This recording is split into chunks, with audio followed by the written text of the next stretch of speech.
Maulan nung na araw mga kaguti. Ito maulan. 3 araw na. At saka 3 araw din hindi nakalabas. Hindi ko napastol yung mga kambing ko. Dahil sa papugso-pugso yung pong ulan. Libre na nga ako sa dilig. Pero ang problema ko yung mga kambing ko. Hindi ko sila mapalabas. Palabasin ko man sila. Pero maya pinapasok ko dahil sa ulan. Kaya ito, magkape muna tayo. Tara na.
Yun, sa pastulan na sila Pinalabas ko muna.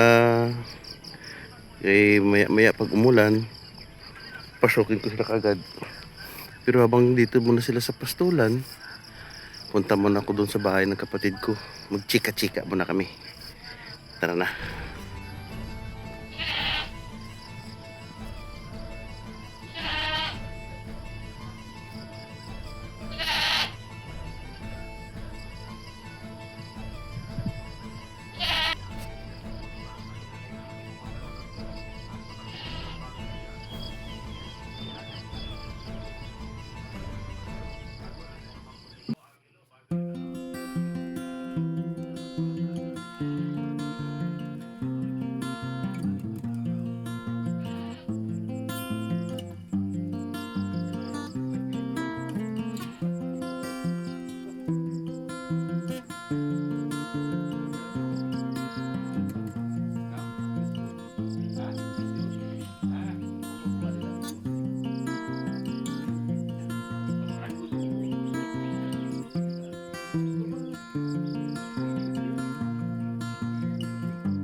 Yan, pagkatapos chika naman namin ng kapatid ko, secure muna ng mga kambing.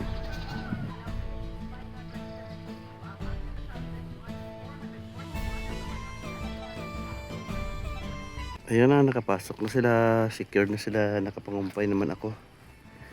Bukas ko na naman sila balikan. Binigyan ko na din sila ng feeds, kumpay, hanggang sa maghapon na nila yan. Tara na, uwi na po tayo.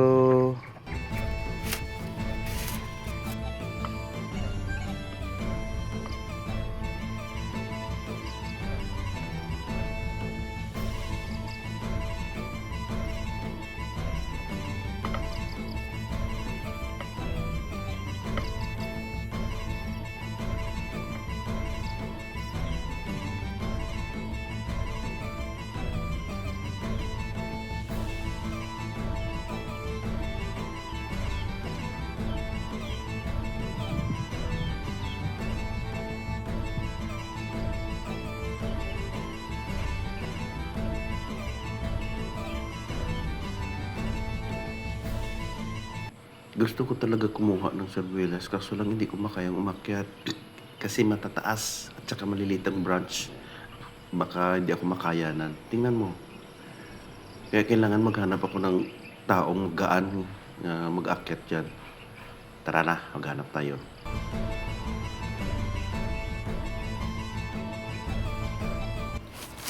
At yan, nakahanap din. Mag-akyat ng silingkwelas. Kasi ang hirap din, kahit sungkitin mo, mahirap talaga sungkitin. Nahirapan talaga ako. Kaya lang akyatin talaga, maliliit.